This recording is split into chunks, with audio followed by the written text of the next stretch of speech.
Hi guys, meron akong i-share sa inyong product na makakatipid tayo at magagamit natin to ng pangmatagalan.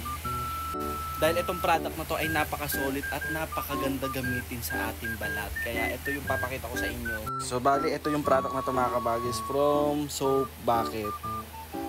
So bali yung product na to mga kabagis ay bali mag-iisang buwan ko na rin itong ginagamit. Kaya naman talagang review na ako sa product na to. Marami na akong masasabi sa inyo na talagang effective talaga itong product na to. At no more hapdi ang mararamdaman natin. Kaya ito yung product na to na galing sa Soap Bucket. Pause na tayo. So bali papakita ko naman sa inyo mga kabagis. Bali dalawa yung natanggap nating gantong bucket. At naubos ko na nga yung isang bucket na ganito mga kabagis. At ito yung natira sa isa nating bucket. Tapos ang tagal niya maubos mga kabagis.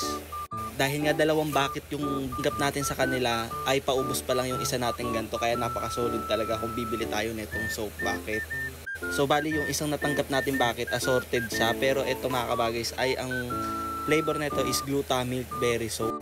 Then syempre meron din kasama nitong mga panghilod-hilod sa ating katawan. Kaya napaka-solid talaga nitong soap bucket. Ang dami niyang kasamang mga pang etc sa ating katawan.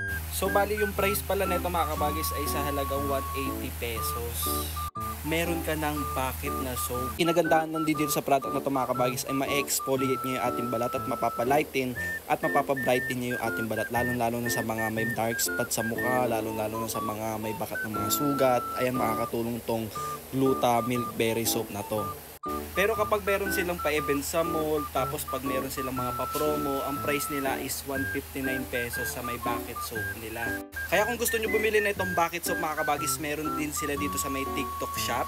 At hindi lang naman ito yung flavor nila mga kabagis na sabon, marami silang flavor at marami pang silang nilabas na klaseng sabon. Kaya talagang napakasulit na itong bucket soap nila.